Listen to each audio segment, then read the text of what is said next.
Good morning, everyone. Welcome po sa ating procurement activity for today, which is pre-bid conference for ITB number 2025-02-S. May I request everyone to please stand for the opening prayer to be led by Miss Campo.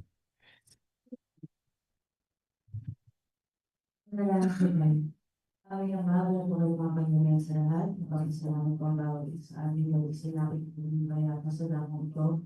Ngayong umaga po ay pagpapunta po kami ng aming credit confidence. Ikaw na po magalaw ng mga aming kinakailangan upang sa iyo ay patugunan po namin ang aming mga gampanin. Ikaw na po mahal na mag-ingat sa bawat isa sa amin, kaya hindi lagi namin sinadala sa iyo. Napagiligin mo naman kami sa aming mga tagay na kamban. Patawag po sa mga nagawang pagkukulang at pagkakasala, basbas at pagpapali. Ginawa mo na po sa bawat isa sa amin. Dati magalang po sa ating siguro na pinatanggap sa ngalan po ng Jesus na aming tagapagpitan. Amen. Thank you, ma'am, for that wonderful prayer. Truly that God is good all the time God is good. So for our attendance for today's activity, may I call on Ms. Laguna Brgy, Back Secretariat Member. Engineer Chris Yuselplete, Back DPWH Member. Morning po, President. Mr. Leonardo S. Montano II, Back Secretariat Member. Mr. Ronnie Perez from Sun Philippines Incorporated. Good morning po, sir. Mr. Michael Billy Child from Anglo Wealth Enterprises. Mr. Jaime Pajardo from AutoKid.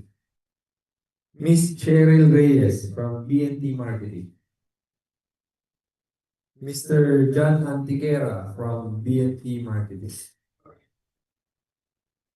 Mr. Ramiro De Vega Jr. From Maintenance Section. Engineer Dominic Mariano from Maintenance Section. Miss Lenny Caminos, Back Provisional Member for Goods.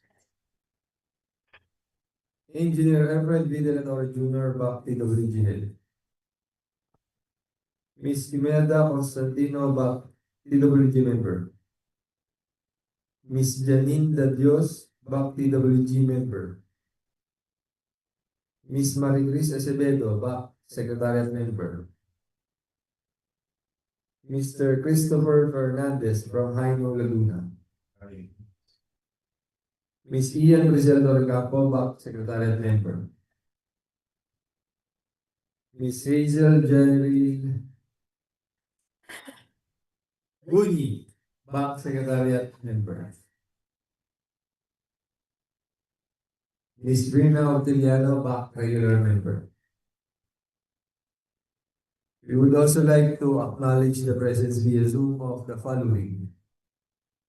Engineer Jane Garcia Rosales, Back Chairperson. Good morning po, Present. Engineer Eduardo Gallardo, Back Provisional Member for all types of procurement. Present po.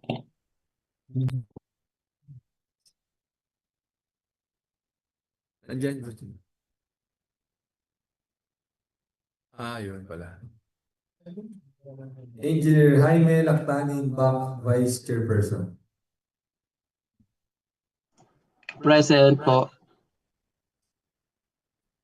And yours truly, Engineer Jess Morris Tobias, Back Secretariat Head. To officially start our activity for today, I would like to give the floor to our Back Provisional Member for Goods, Ms. Lenny Caminos. Good morning po. Okay, relevant to the invitation to bid number 2025-029S. We are complying with the schedule of bid procurement activities for the following contracts. As scheduled today, we will be conducting our pre-bid conference.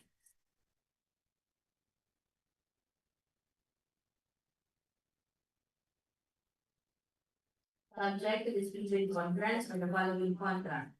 Number one is the procurement, with procurement ID number, contract ID number 24GBI 009, furnishing and delivery of 1 unit liquid pick up and 1 unit contract money for the use in various activities at the maintenance section, DPWH Laguna's second DEO, Los Baños, Laguna, with approved contract amount of 14,391,000 pesos, with a contract duration of 60 calendar days.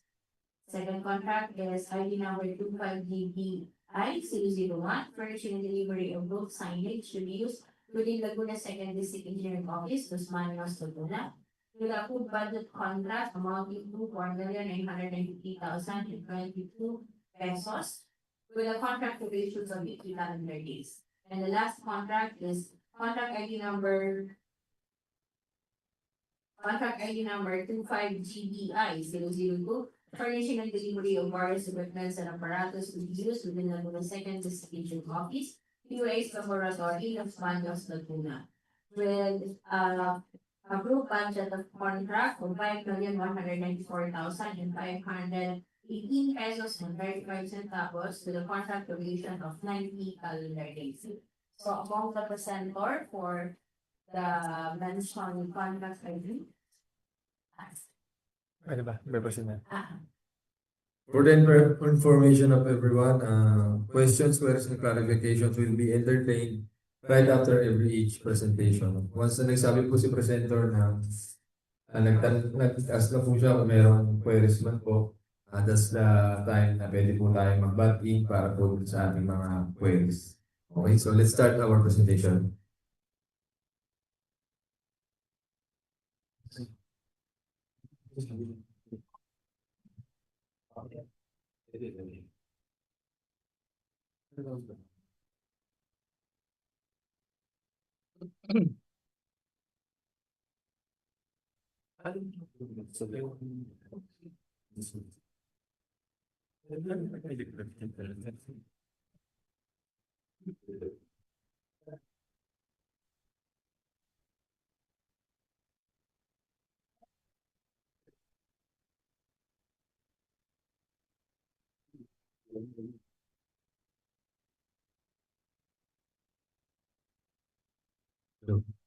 Morning, I am Premier De Vega from Maintenance Section.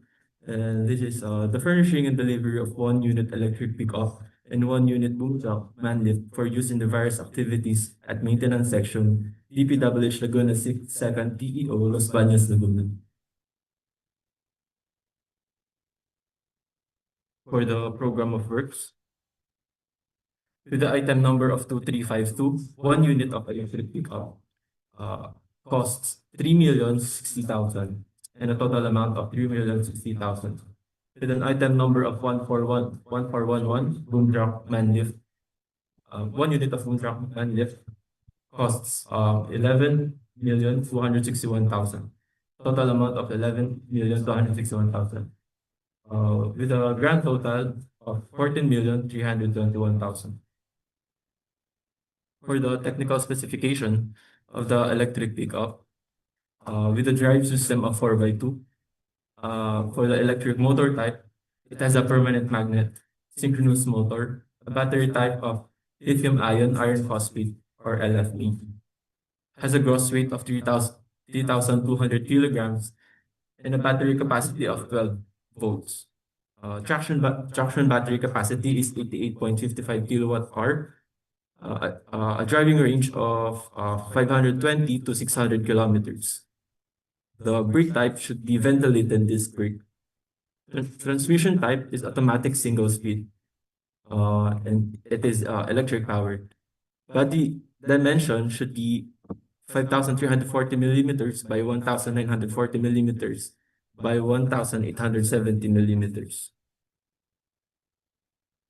For the technical specification of boom truck Manlift, it has an engine type of 4-stroke direct injection diesel, bore and stroke, 115 millimeters by 125 millimeters. Engine displacement should have a minimum of 5,190 cc, 193 cc rather, Number of cylinders should be 4. Transmission gears or speed, 5-speed manual transmission. Fuel capacity, a minimum of 100 liters. Has a gross vehicle weight of 6,500 kilograms and a gross payload of 4,140 kilograms. The max working height is 12.5 meters. For the other descriptions, the source of funds is DEO. The delivery period is 60 calendar days. Desirable starting date is ASAP. Please take note that all equipment must have complete standard attachments and accessories. And the units shall be registered with LTO in favor of DPWH with comprehensive insurance. That's all. Thank you. Are there any questions, po?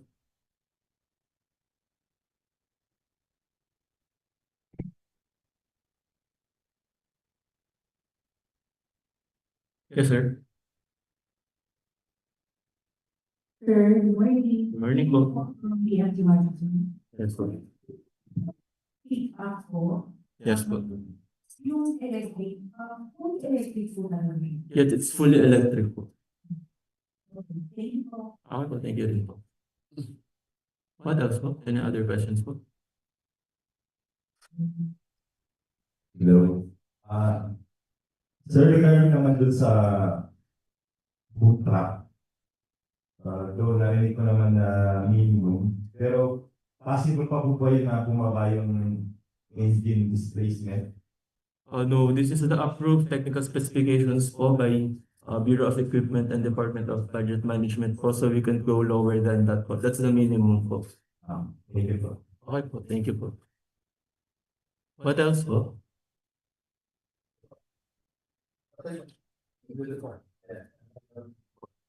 Hindi mo babayas. Kaya, Hello. Bali sir, yung kung sa pick-up natin na checklist, and then Laguna, kailangan po ba i-serve yung boat or pwedeng isa doon?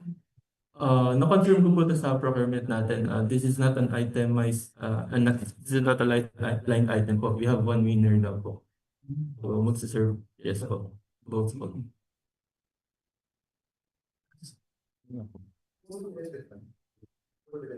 Yes po, fully electric po yung pick-up.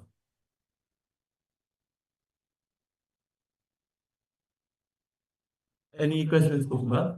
Sir, nabit ko din po. Pagka yung pick-up sir, pwede rin ba po, di ba din sa electric ano? Yes. Para ba kung hybrid yung sir? No, full electric po talaga. Full electric. Not hybrid, full electric po.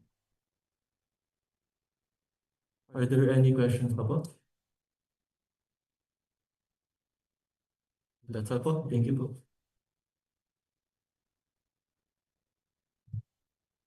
We proceed now for our next one transaction.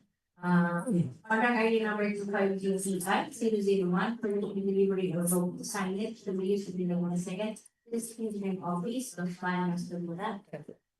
To be presented by engineer Bambang.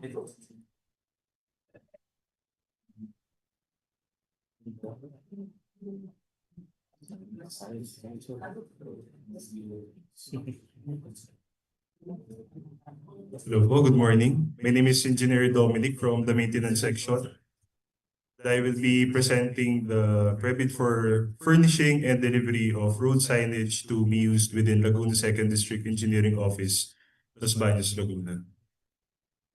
For the material description, we have item numbers 2537, warning signs, 2538, regulatory signs, or 400 by 600 mm. Item number 2539, regulatory sign, pedestrian crossing with complete accessories.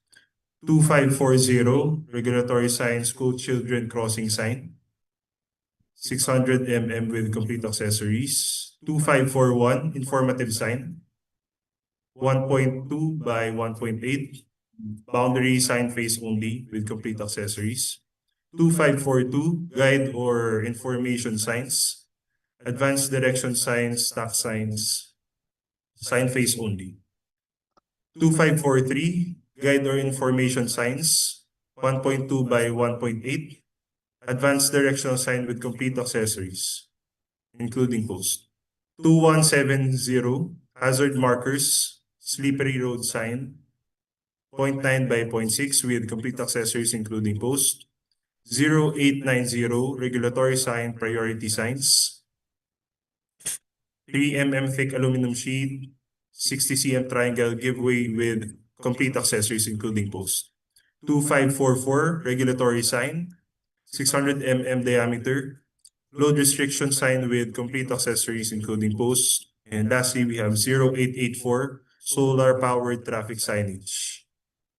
Source of fund is EL. Calendar days, we have 15 calendar days. Desirable starting date is as soon as possible. And the estimated total amount is 4,993,022 pesos. We have the technical specification for the item number 2537. Also for item number 2538. For item number 2537, quantity is 10. For item number 2538, quantity is 25.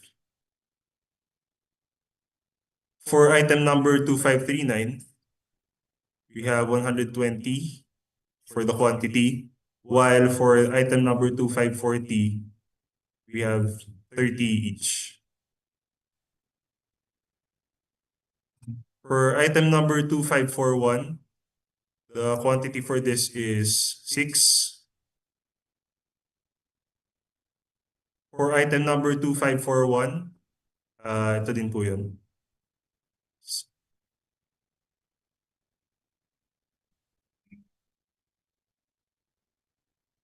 For item number 2542, we have 4 directional signs.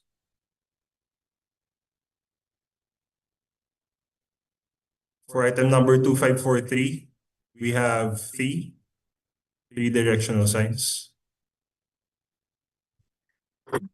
Then for item number 2170, slippery road sign, we have 4, while we have 6 for the regulatory sign, priority signs.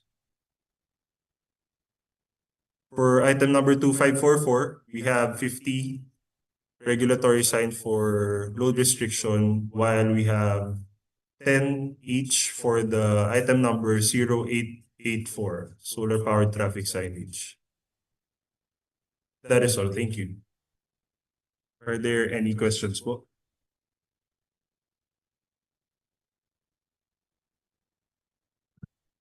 Okay, thank you so much po. Before po we proceed with the presentation for contract ID number 620-DI-002 for the delivery of various equipments in apparatus to be used within the seconds office. US Laboratory Los Baños, Laguna, we would like to reiterate the supplemental bulletin issued and posted on the website of the field apps dated July 4, 2025, with supplemental bulletin number 2025118.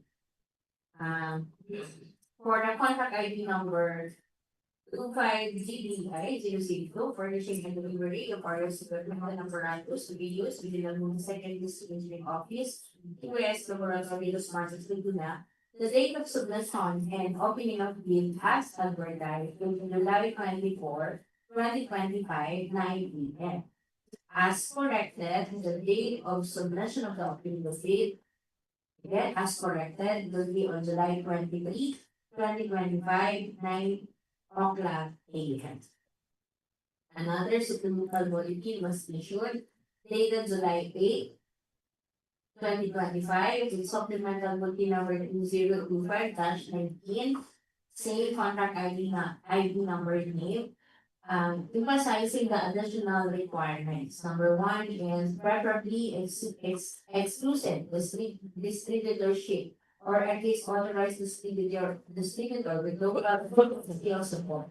Number 2, supplier service engineer must have training from the equipment manufacturer and certificate of training. Number 3 is proof delivery and commissioning of the same or similar laboratory equipment from the same manufacturer. Number 4 is that DPWH accreditation, calibrations laboratory, and must conduct calibrations of equipment upon arrival of the equipment at the laboratory. Number 5, branded model should be available at the manufacturer's website. So that's all po for the supplemental bulletin number 2025-19 dated July 8, 2025, and supplemental bulletin number 2025-118 dated July 4, 2025. We proceed now po with the presentation.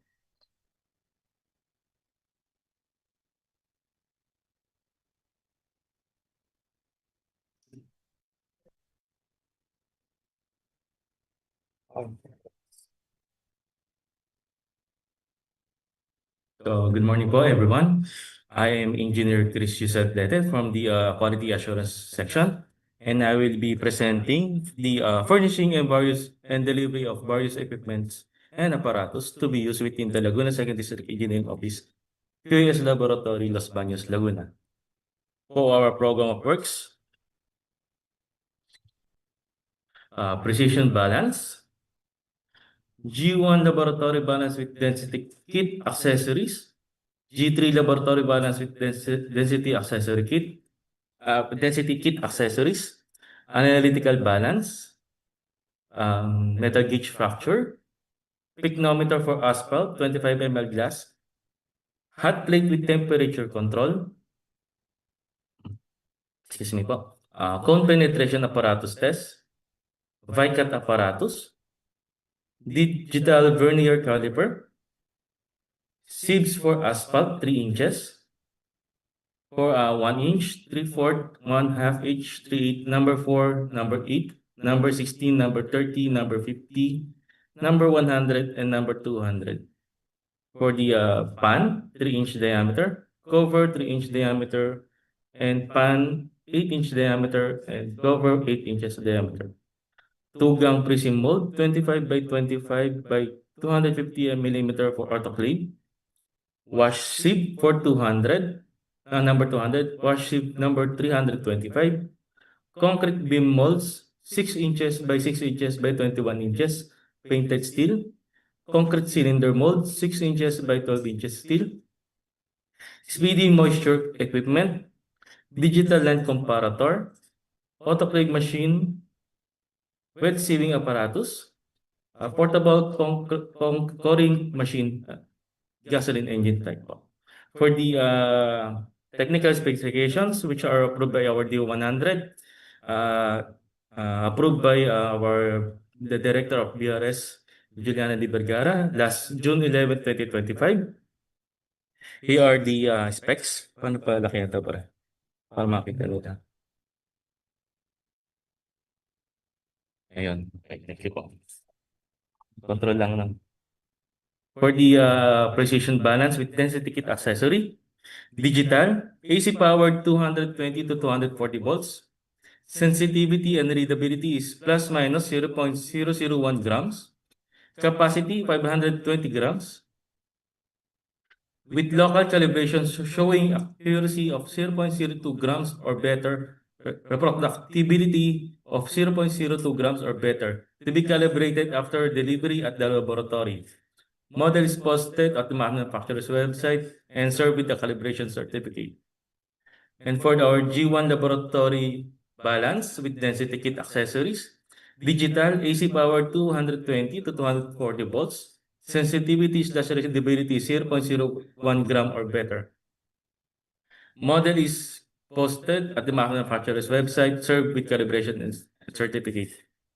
For the G3 laboratory balance with density kit accessories, digital AC powered 220 to 240 volts or triple beam balance, triple beam, sensitivity and readability of 1 gram or better. Capacity is 30,000 grams. With the local calibration showing accuracy of 2 grams or better. For the analytical balance with the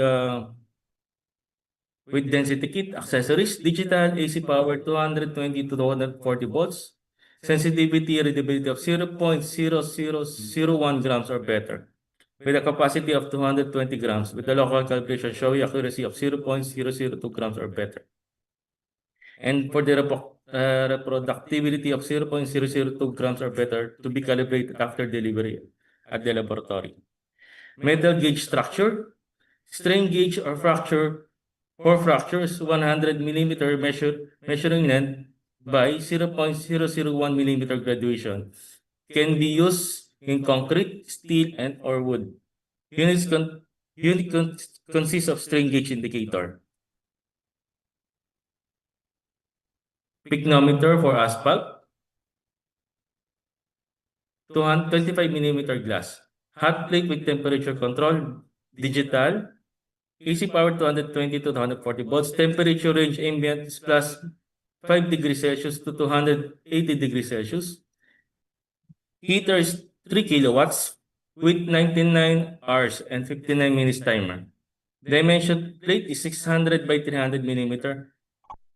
Same po, served with calibration certificate.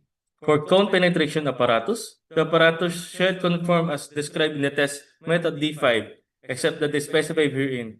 Use a penetration cone in place of the standard penetration needle. The cone shall conform with the requirements given in test methods of D217, except for the interior construction and may be modified as desired. The total moving weight of the cone and attachment shall be 150 plus minus 0.1 grams, 65 millimeter size. Yun po.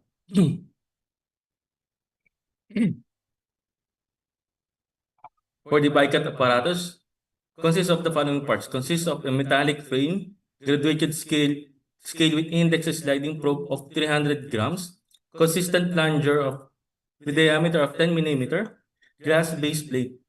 The needle and canonical mold are not included and have to be ordered separately according to this selected standard conical plates. For the digital vernier caliper, max measuring of 150 millimeter, graduation 0.01 millimeter, measurement system, standard US metric system, 0 ABS, key button, thumb, roller up, and step measurement. For the sieves, sieve clutch, sieve number 1 inch. Sieve clutch shall have no punctures or obvious defects. The sieve clutch shall be mounted on the frame without distortion, looseness, or waviness. Sieve frame shall be rigid and made a non-corrosive. Materials such as brass, stainless steel, or stainless steel. Sieve frame shall have a 3 inches plus 0.03 inch inside diameter measured at 0.2 inches below the top of the frame. Sieve frame shall have a 3 inch plus 0.03 inch inside diameter measured below the top of the frame. Sieve frame shall be 1 and 1/4 inches from the top of the frame to the sieve cloth. Frame bottom shall easily be slide and nested with any sieve frame pan and cover of the same diameter. Include sieves certificate from the manufacturer showing the conformance of ASTM E11 and inspection sieves type 1 inches is traceable by the sieve serial number. Yun po. So, yung lahat po ng sieve po natin, same specs naman po siya.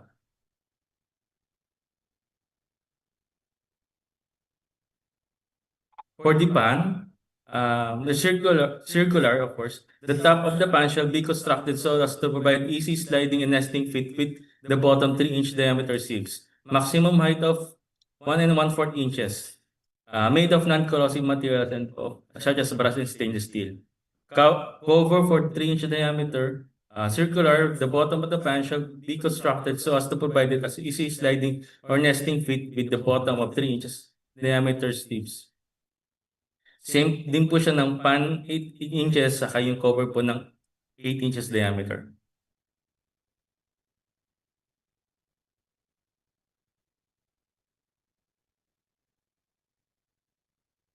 For the two-gang freezing mold, 25 by 25 by 250 millimeter for autoclave, have either 1 or 2 compartments and shall be constructed. The gauge length shall be considered as the nominal length between the innermost ends of the gauge studs. Parts of the mold shall be tight and fitting and firmly held together when assembled. Surfaces shall be smooth and free of pits. made of steel and other hard materials not readily attacked by cement paste, mortar, or concrete. The slides of the mold shall be sufficiently rigid to prevent spreading or warping. Each end plate of the mold shall be equipped to hold properly during the setting period. One of the gauge studs and gauge studs shall be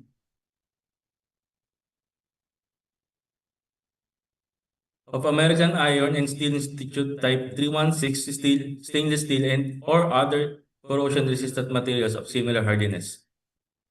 It is to prevent restraint of the gauge studs before the molding of the specimen. The device for holding the gauge studs in position shall be so arranged that if necessary, it can be partially or completely released after the compaction of the paste or mortar into the place of the mold. The SI units provide for 25 by 25 by 285 millimeter prisms having a 250 millimeter gauge length. Tolerance of dimension is plus minus 0.7 millimeter gauge studs. Wash sieve number 200, deep frame wash sieve 8 inches diameter by 4 inch. Wash sieve number 325, deep frame wash sieve number 8 diameter by 4 inch. Concrete beam molds, molds shall have the sizes of 6 inches by 6 inches by 21 inches, painted steel. For the concrete cylinder mold, mold should be 6 by 12 inches steel. For the speedy moisture cap equipment, speedy moisture tester equipment, complete one set moisture resistant moisture measurement range from 0 to 20% standard. For 0 to 20% MC range, 6 grams. Speedy vessel manufactured from cast aluminum and fitted with a calibrated pressure gauge, electronic balance with a large scale pad, comprehensive user instruction, waterproof and shockproof carry case with high density foam insert. For the digital net comparator, digital gauge 12.7 millimeter travel by 0.001 millimeter. Net comparator shall provide a dial, micrometer, or other measuring device graduated to read 2 in 0.02 millimeter units or less accurate within 0.02 millimeter in any 0.02 millimeter within range. For the for the coring machine of the pavement with accessories, shall conform with the ASTM C42/C42M ASTM D5361.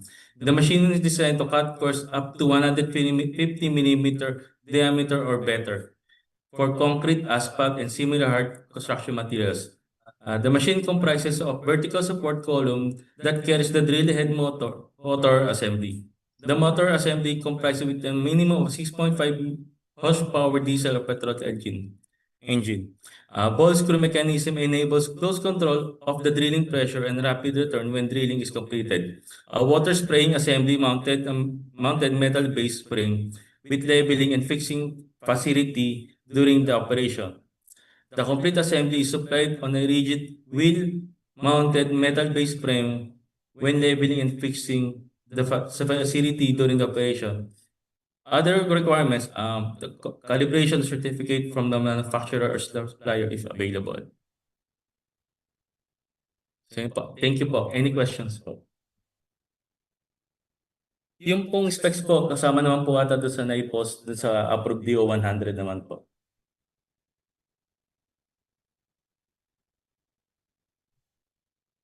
No more questions po. Thank you.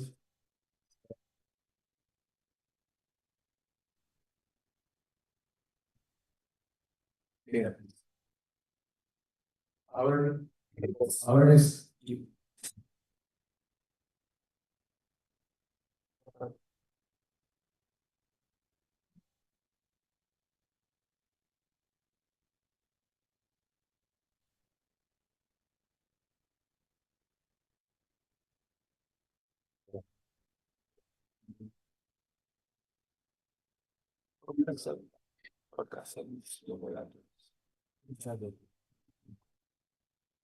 Iba yung nakatanggal ko ay dito wala pong ikaw.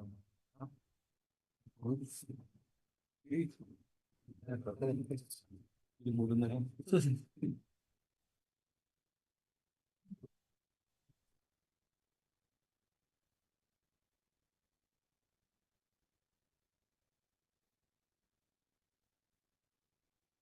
Doon sa kahit yung ito po nila rin. Ang daming binigyan. Wala. Wala namin tayo ng lisensya. Hindi namin. Okay.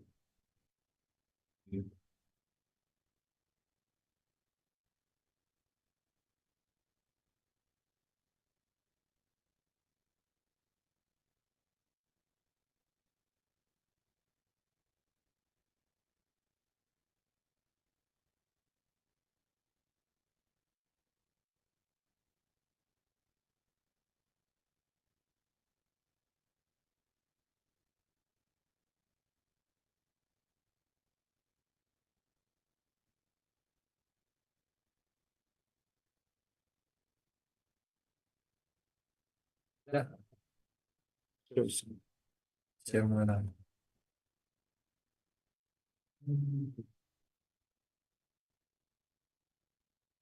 Okay, kung may ano daw, i-ano lang po.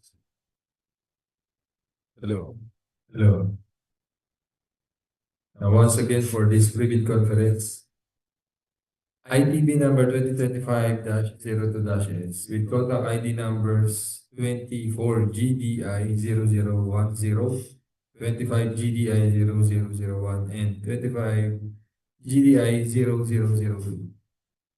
For the agenda, project data, requirements for bidding documents, bid forms, technical and financial proposals, criteria for eligibility screening, preliminary examination of bids, evaluation of bids, and post-qualification. Submission of bidding documents. The DPWH Laguna 2nd District Engineering Office will use non-discretionary pass/fail criteria in the eligibility check, preliminary examination of bids, detailed evaluation of bids, post-qualification and award. For the eligibility checklist. And for the technical checklist. And financial checklist. Requirement of bidding documents. Instruction to bidders, general conditions of contract, special conditions of contract, specification, drawings, bill of quantities, and forms. For technical component, we have PhilJEPS registration certificate, valid PhilJEPS registration certificate, platinum membership in accordance with section 8.5.2 of the IRR. Registration certificate from the Securities and Exchange Commission, Department of Trade and Industry, for sole proprietorship or cooperative development authority for cooperatives, or any proof of such registration as stated in the BDS. Mayor's permit issued by the city or municipality where the principal place of business of the prospective bidder is located. Statement of the prospective bidder. Statement of all its ongoing and completed government and private contracts within 10 years from the submission of bids, including contracts awarded but not yet started, if any.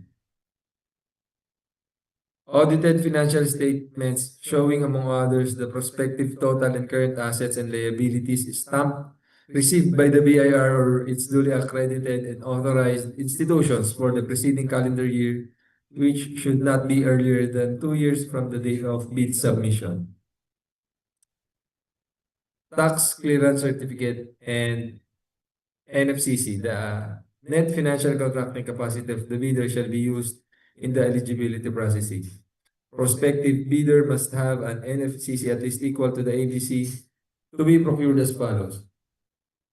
NFCC is equals to difference of current assets and current liabilities multiplied by 15, and the value of portions will be of all outstanding works will be subtracted under the bidder's ongoing contracts, including awarded contracts to be started, which portions coincide with the contract to be bid.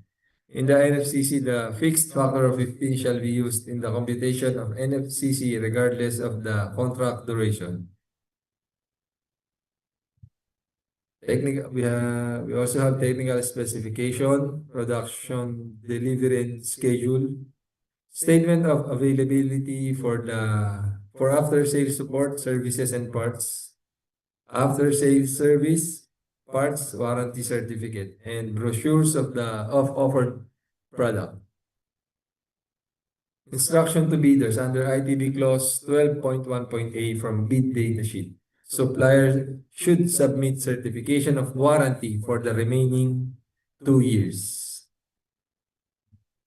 Under ITB clause 15 from bid data sheet, the bidder shall submit 1 original and 2 copies of the first and second components, which is technical and financial component, of its bid written in indelible ink and shall be signed by the bidder or its duly authorized representative.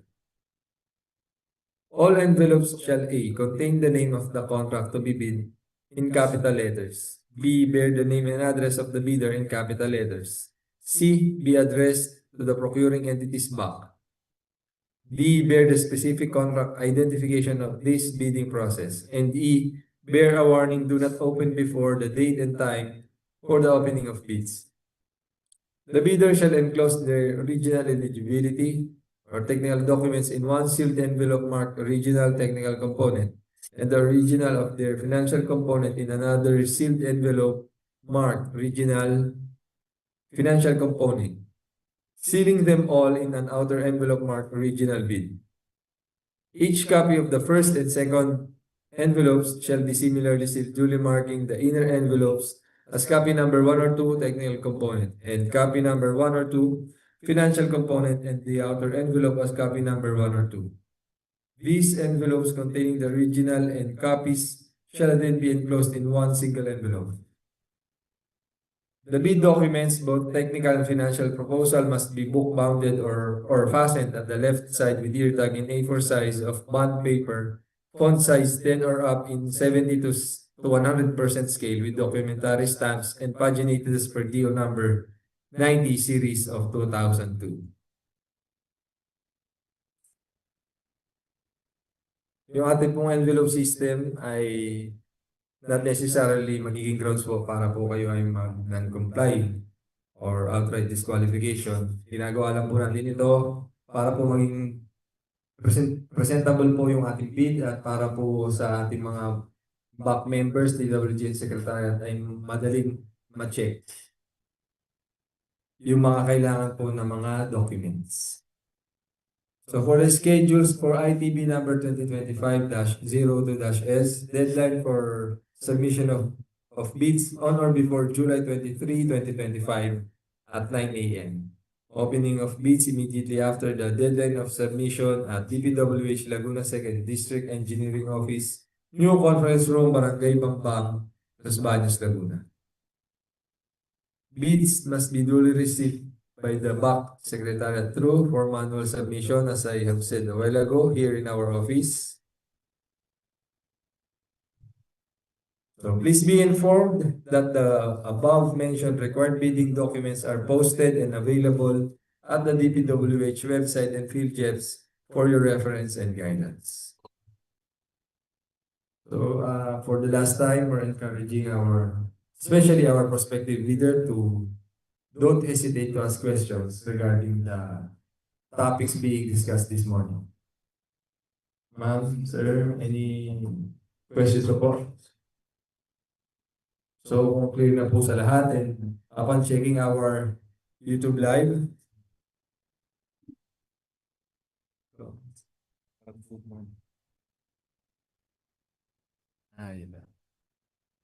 so far po ay wala naman pong nag-comment. So once again, to all the attendees in this room and through our social media platforms, back members, back DPWH Secretariat, we can end our meeting here and thank you for attending.